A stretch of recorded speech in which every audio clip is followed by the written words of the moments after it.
Good afternoon, everyone. I hope we can start.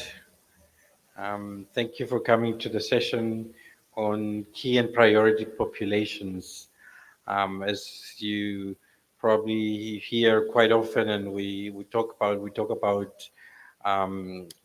the key populations: people living with HIV, sex workers, people who use and inject drugs, gay men and other men who have sex with men.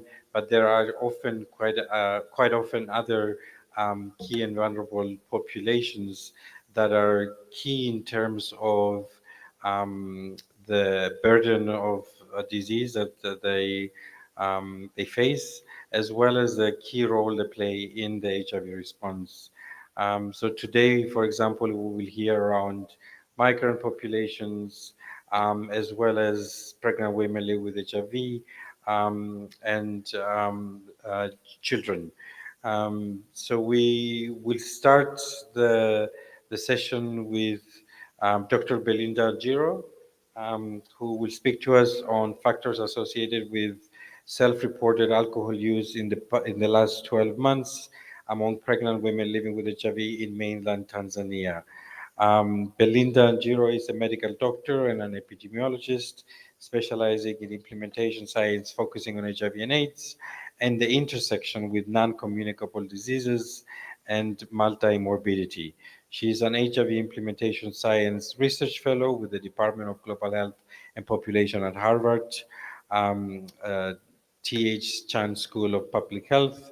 She currently serves as a research fellow and coordinator for several research projects in Tanzania. Dr. Belinda has led two research grants on pediatric HIV and AIDS and antiretroviral drug resistance and sickle cell disease renal complications under the Royal Society of Tropical Medicine and Hygiene, and one training grant under the HIV Trust Scholarship. Her research work focuses on infectious diseases, antimicrobial drug resistance, and non-communicable diseases, including sickle cell disease and mental health. She also serves as a member of the editorial board for the Health Promotion International, Oxford Journal, and a guest editor for the PLOS One Journal. Dr. Giro, over to you. I hope I pronounced your name okay. Okay, good afternoon, everyone.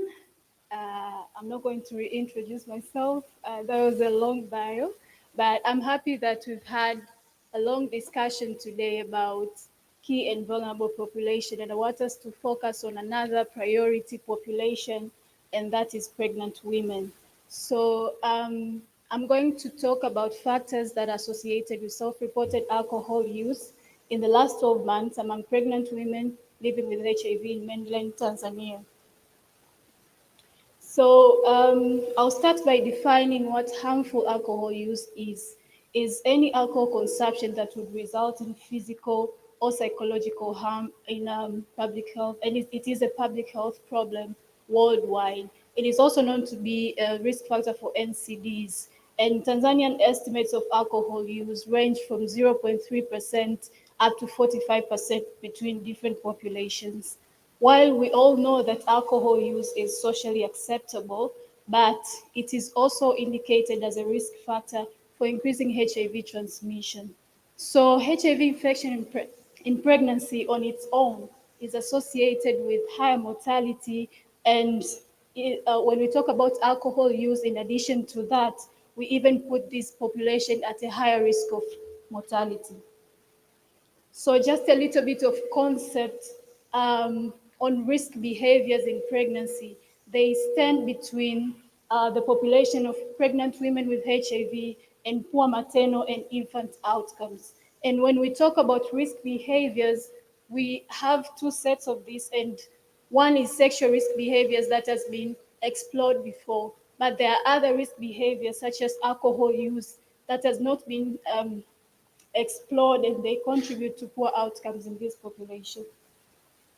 So next slide, please. So we found that there is limited evidence on alcohol use and subsequent integration of the appropriate interventions in healthcare in most of the sub-Saharan African settings. And considering the impact of this high-risk behavior in pregnancy, we need evidence on understanding risk behaviors, including alcohol use among pregnant women living with HIV, but also inform policies on the burden of alcohol use and highlights the role of preventive measures against high-risk behaviors in pregnancy.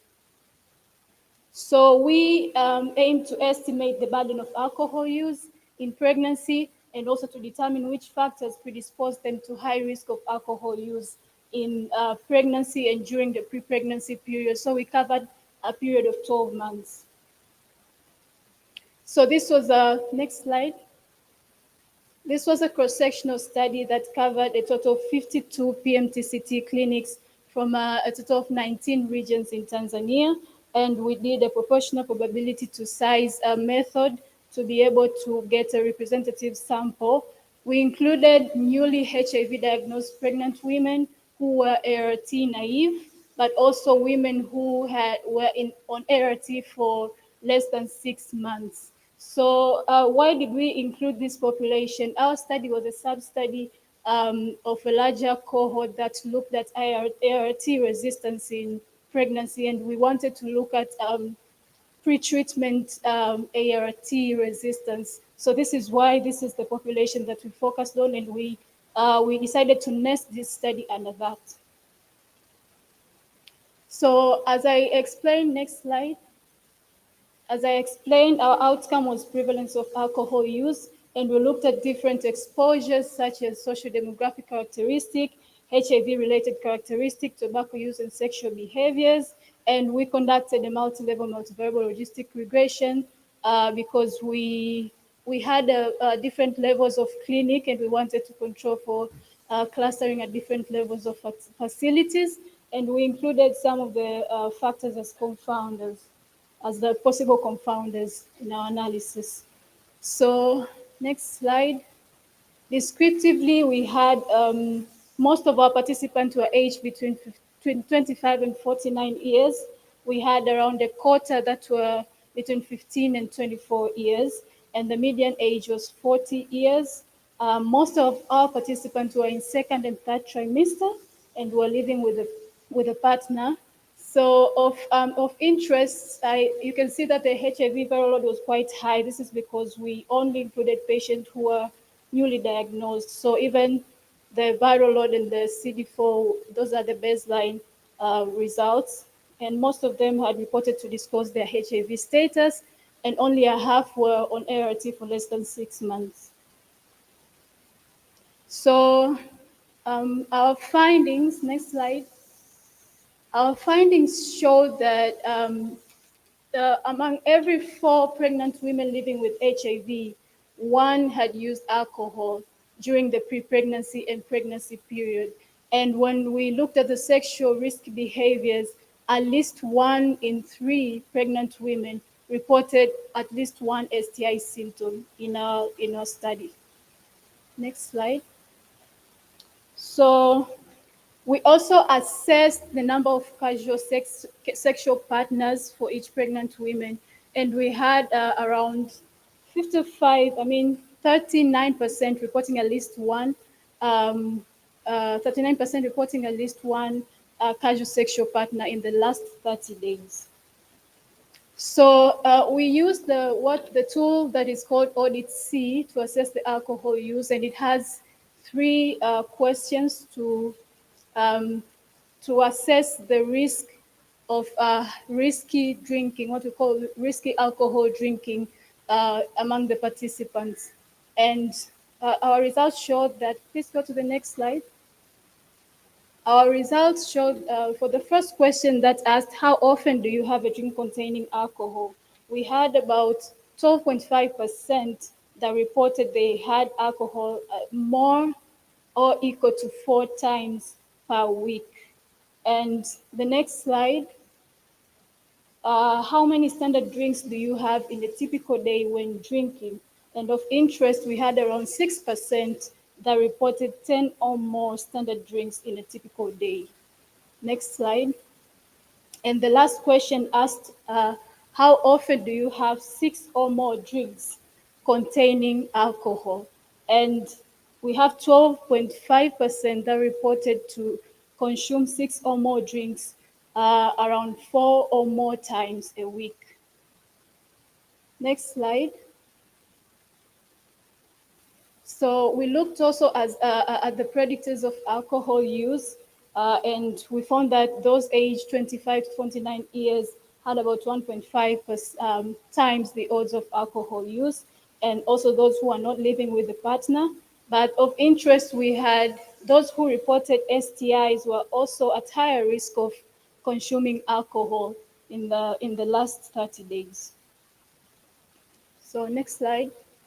So in conclusion, we found a high burden of alcohol use and risky sexual behaviors among HIV-positive pregnant women in Tanzania, which is not a new finding in the setting of, oh, sorry, which is not a new finding in the sub-Saharan setting. We have other studies in South Africa that also studied risky sexual behaviors, alcohol use concurrently, and found about 20% of women who engaged in alcohol use when they were in pregnancy. And we've seen that women aged more than 25 years and those who reported STI symptoms particularly were at higher risk of alcohol use. So we recommend to integrate alcohol screening and brief intervention, refer to treatment in the ART clinics, as well as in the antenatal clinic to be able to identify these women and to be able to address the problem early when they're in pregnancy, even when before they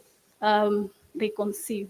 And we also need to conduct further studies that will use rigorous alcohol and STI assessment tools, because in our case, we focused on self-reported measure of alcohol, which may introduce underestimation of alcohol use in this population. Next slide, please. Yes, so that is what I said, and I would really, call upon us to look at this specific priority population because it stands and it has double impact both on the maternal health and also on the infant health. And together, I think we can address this as one of the risk behaviors in pregnancy. Next slide. Next slide. Yeah, so I would like to acknowledge the CDC MDH in Tanzania, as well as the Ministry of Health through the National AIDS Control Program for supporting this study. Thank you so much.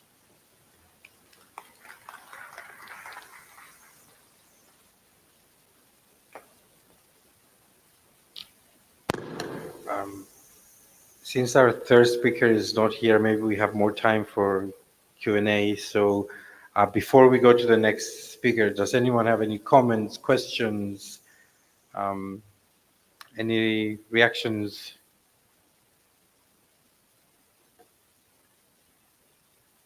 Okay.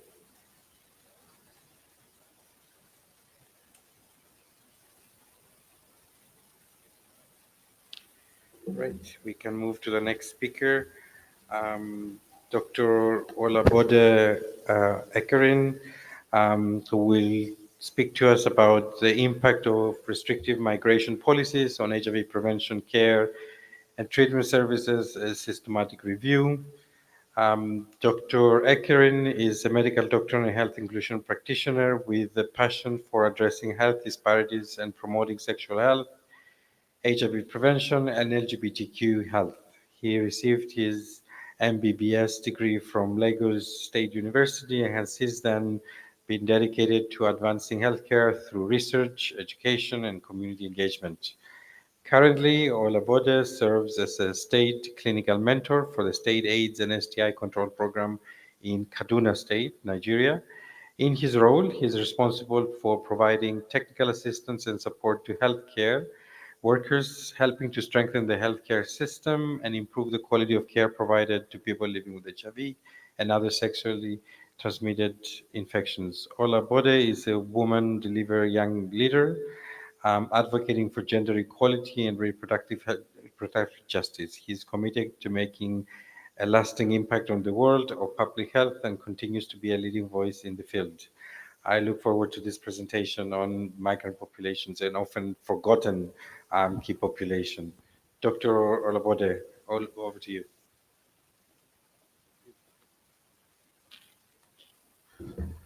Um, Good afternoon, everyone.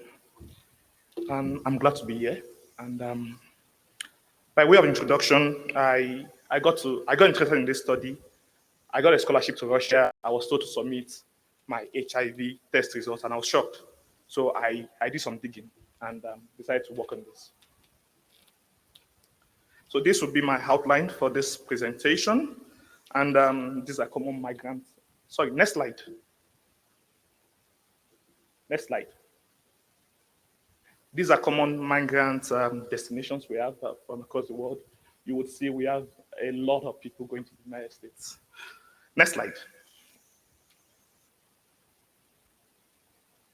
Okay, the movement of people across borders have become a defining feature in the 21st century. We have estimated 272 million people in terms of international migrant globally, and migration policy play a crucial role in upholding state sovereignty. Yeah. However, they may exert significant impact on health of population, particularly immigrants living with HIV. And migration policies significantly influence health services delivery and the accessibility among immigrants living with HIV. Unfortunately, certain countries continue to impose restrictions on individuals who are HIV positive, prohibiting their entry or ongoing stay. The restrictions are justified by governments.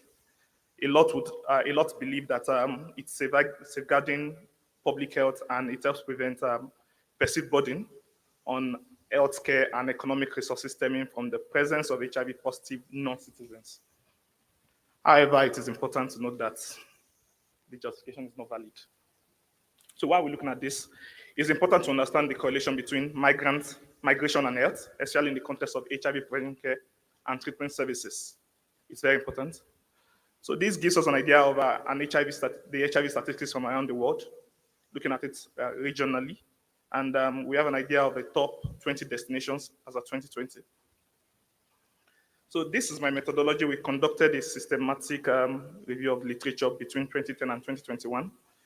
It involved a systematic and structured search across multiple databases. Our inclusion criteria encompassed studies that focus on the relationship between restrictive migration policies, access to HIV prevention, migration policies, and HIV treatment services.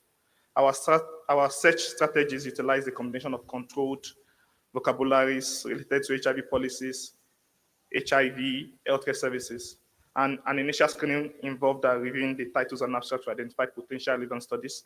Subsequently, a full text review was conducted to assess eligibility, and a two-step process ensured a thorough and systematic selection. Data extraction was conducted using a standardized form to capture key information from selected studies.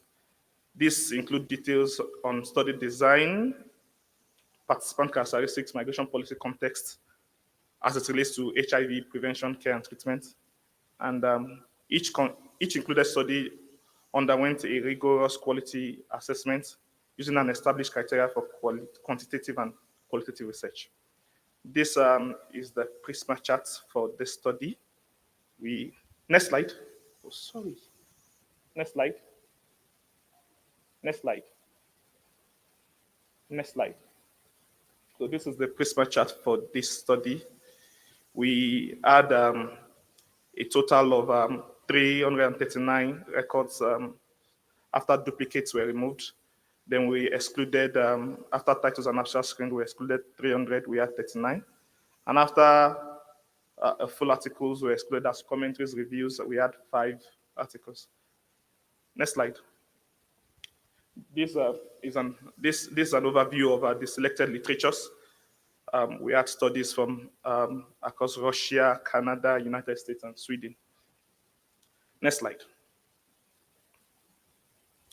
So the interesting thing about these studies is for the studies in Russia, the study was to explore how Russia state exercised power over international immigrants by continuing a 1995 ban on residence for HIV positive foreigners. And one of the results shows that migrants submit fake negative results or remain in irregular state. There exists stigma and fear of deportation. There is a persistent legal uncertainty, and migrants' partner and there's a regional spread of HIV. And in Sweden, in US, and in Canada, one thing very common to them is that even in the midst of the fact that they do not have restrictive policies, immigrants, both documented and undocumented, still had the fear of deportation. And following the 2016 election, to be more specific to the US, following the 2016 election, when we had Donald Trump talk about what's going to happen with immigrants, there were a lot of anti-immigration rhetorics. There were a lot of fears. So a lot of people had to move from places that were being policed to places that were less policed. And this gives us an idea of the countries and HIV-related migration policies. The countries painted green. The countries we had green are countries or territories or areas that do not have any HIV-related restrictions on entry, stay, and residence. The ones with yellow, we have Australia, Angola to a particular African country. They have a form of restriction. The ones with orange, we have territories, countries who prohibit short or long-term stay on the basis of HIV status. And we had countries that deport non-national on the basis of their HIV status. So this gives us next slide. So this gives us an idea of the countries and territories with HIV-related stigma. You will see that for countries and territories or areas that require HIV testing or disclosure for certain type of entry study, we have Angola, an African country, and many other countries. We have 11 countries that require HIV testing or disclosure for certain types of entry. And we have 19 countries that deport non-nationals on the basis of their HIV status. So what are the key findings from this review? The fear of deportation still exists among migrants, irrespective of the fact that they are documented or non-documented. And a lot of them, irrespective of the country where they live, if restrictive migration policies exist in those countries, they still have that fear of deportation. And stigma and discrimination remains a major concern. A lot were concerned about stigma they would experience declaring their status. Many immigrants do not even have the knowledge of HIV-related migration policies. So what are the impacts of HIV prevention? What is the impact of the restricted migration policies on HIV prevention care and treatment services? There's the access challenge to healthcare facilities. Restricted migration policies contribute to challenges in accessing healthcare facilities for migrants in need of HIV care. These include legal barriers, the fear of deportation, as mentioned earlier, limited access to health facilities, especially for undocumented migrants. There's delayed diagnosis and treatment initiation. We understand that the time-sensitive nature of HIV care require prompt access to diagnostics and treatment initiation, and then they can result in adverse effects. There's a disruption in the continuity of care. Individuals may start treatment in one location, but based on what is happening in that location, based on the fear of being raided, they move to another location, and this can disrupt the continuity in care. And there's adherence issue and treatment disruption. Individuals subject to restricted migration policies often face difficulty in adhering to their HIV treatment regimen. This may result from change in residency, fear of accessing healthcare facilities due to legal concerns, or interruption in the supply of medication. Adherence issue pose a significant threat to treatment success and individuals' health. What are the implications of this? The public health impact, the barriers posed by migration policies to HIV prevention care and treatment contribute to increased transmission rate, delayed diagnosis, and suboptimal health outcome. Addressing these challenges is important to achieving comprehensive HIV control strategies. Looking at it from the health inequity perspective, the differential impact on refugees, asylum seekers, and undocumented migrants underscores the urgent need for policies that prioritize inclusivity and ensure equitable access to healthcare services. Policymakers must recognize the interconnectedness of migration and health and consider the potential unintended consequence of restrictive policies on HIV services. Next slide. Next slide. For recommendations, there is a need for increased awareness on migration policies. A lot of migrants don't even know about this migration policy. They don't even know if the countries they are have restrictive policies, or the countries they intend to go have restrictive policies. Advocates for policy reform that prioritize public health and human rights in migration policy development. There's a need to collaborate with policymakers to ensure that migration policies consider the health needs of migrant population, including provision for access to HIV prevention care and treatment services. There's a need to encourage the development of integrated health systems that transcend geographical and administrative boundaries. This involves fostering collaboration among healthcare workers, the community organizations, policymakers to ensure a seamless access to HIV services for migrant groups. Community engagement is important to The importance of community engagement in designing and implementing HIV program cannot be overemphasized. Community-based organizations play a vital role in reaching and supporting migrants population. Engaging communities in program development to ensure that interventions are culturally competent and tailored to the specific need of those affected. Capacity building, there's a need to invest in capacity building for healthcare providers to address the unique challenges posed by migration-related issues. Training programs should equip health professionals with skills and knowledge to provide culturally competent and culturally sensitive services to migrant groups. In conclusion, this review has illuminated the intricate relationship between restrictive migration policies, HIV prevention care and treatment services, from barrier to access and continuity of care to the nuanced impact of impact on PLHIV. The findings underscore the need for a comprehensive and empathetic approach to health policy. Call to action. This work goes beyond analysis.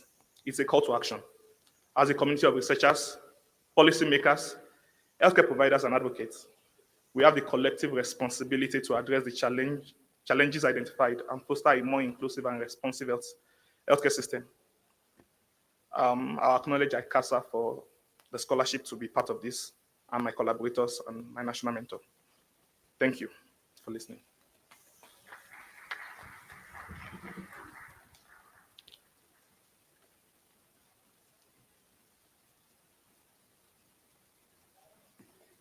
Thank you, Dr. Ekerin. Do we have any comments or questions for Dr. Ekerin?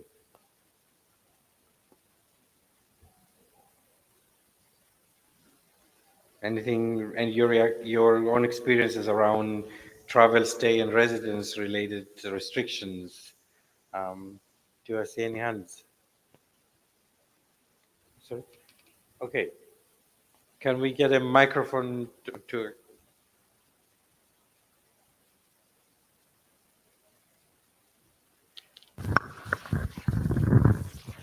Thank you. Thank you. My name is Mary Chikumira. I'm so touched. I'm so touched. I never thought of the immigrants facing such challenges, working in the HIV/AIDS field for so many years. Thank you so much. This is an eye-opening. My question is, for example, we have those who migrate from African countries going to the West side. They take so many days along the way. Sometimes they are asked to go back, sometimes so many challenges. How do they access medication while they are in transit? Thank you. Do we have any more questions? Maybe we can take a few and then, yes, there is another question right behind you.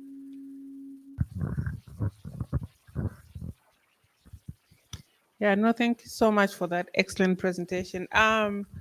Mine is, I guess, a comment question, and it's more about people who are either legally or illegally in neighboring countries where they are working, labor and all that.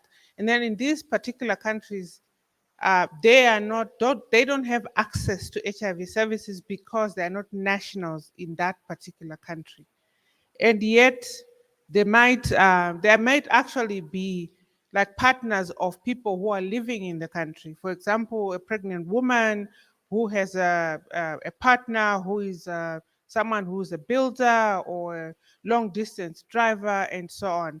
And yet he cannot be tested or have access to, PrEP or that kind of thing, or even antiretroviral treatment.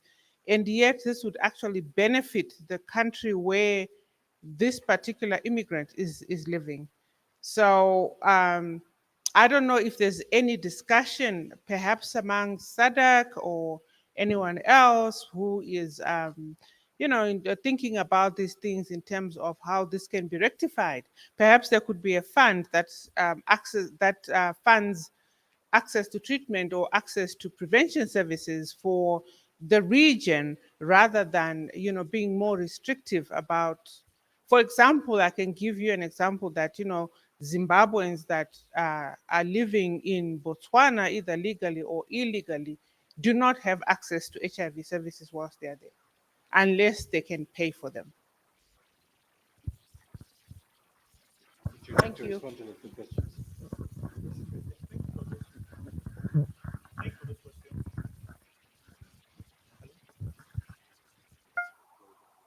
Thank you for those questions. Um, in response to the first question, a lot of the time, from the studies reviewed, some of the migrants, either documented or undocumented, I mentioned earlier the.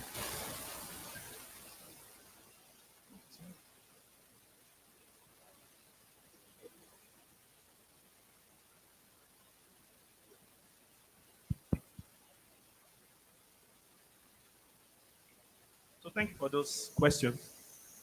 From the studies reviewed, one of the things we noticed, that one of the things I identified is that some of these migrants actually submit fake HIV test results to ensure that they do not they get access to these countries. But while going, one of the things they do is to get drugs from the countries where they are traveling from, their home country. They get medications from their home country to these countries. So while they get to these countries, one of the studies that it was mentioned, one of the qualitative studies, it was mentioned that they get medications from their country and they take it to these countries and facilitate a supply of drugs from their countries to these countries. And and during the course of my work, I've had a patient who was traveling to Australia to study, and we had to give the patient drugs for 6 months and facilitated how to get drugs sent to the patient in Australia over the period of time the patient is on treatment while I was there. While the patient does the viral load results does the viral load test in this country and sends the results to us. So the patient is still on care and sees a doctor in Australia. We get the reports from the doctors in Australia. So that works for these countries. And for the comments, on how they get HIV treatment services, it's really a challenge and it's something that we need to do something about. Migrant population, to me, I would say they are forgotten groups, especially the undocumented ones. We come here talk about key population, we talk about pregnant women, we talk about all groups, but we forget the migrant groups. And I think it's something we need to start discussions around. Thank you.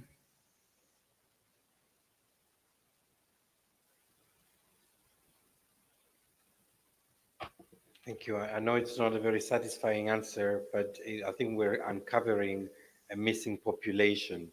Quite often, it's left to communities themselves to speak up and raise these issues, but migrant populations are it's even harder for them to take that position in a host country when they are perhaps illegal and undocumented. Any other comments or questions for our speakers?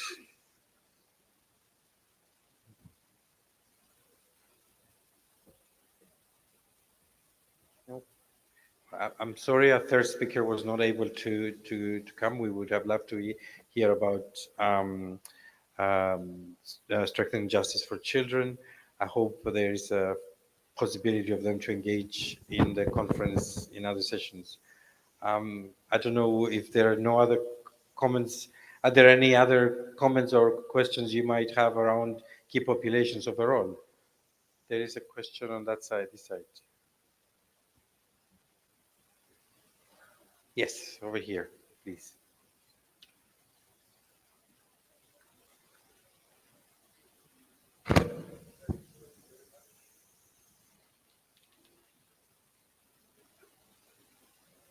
Can you help to the microphone?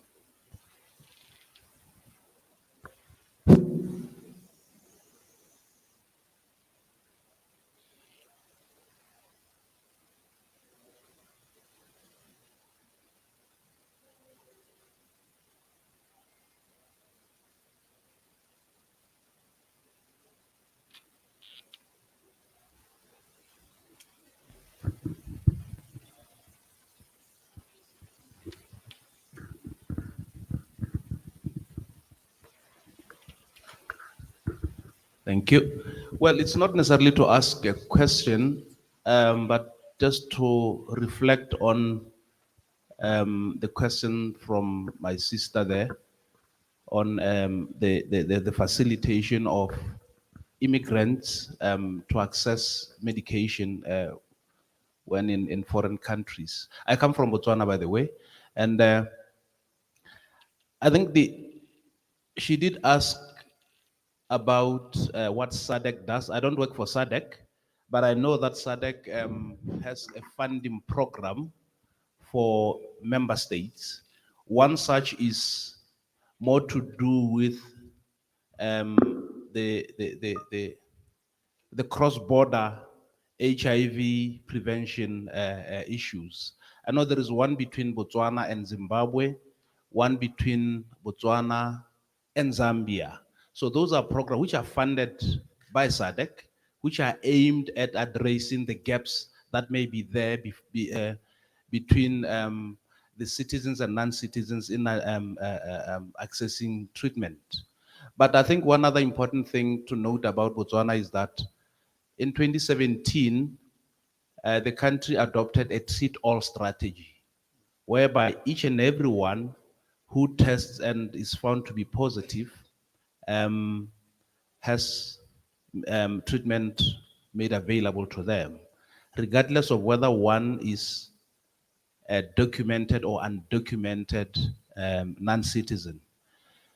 Yes, normally, because those who are not documented would be on the run, more like on the run from authorities. But there is a plan to just give them some IDs, identity numbers, so that they can use that to access treatment. So I think our challenge now as a country is to make sure that we um, we make them to be very comfortable that when they present themselves to health facilities, they will not be arrested for having entered the country illegally. And one other thing to note is that we have civil society organizations which are very friendly to the non-citizens who may be there in the country undocumented. And those are the ones that we will normally be using to help them access such services. Thank you. No, thank you. Thank you for that great example. Hope we can replicate it across the region. Any other reactions or comments?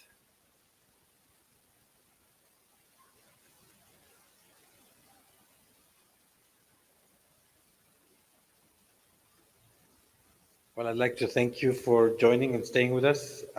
Again, apologies for not having all of the presentations today. Um, so I wish you a good afternoon, and thank you to Dr. Njiro and Dr. Ekarin for their presentations. Thank you.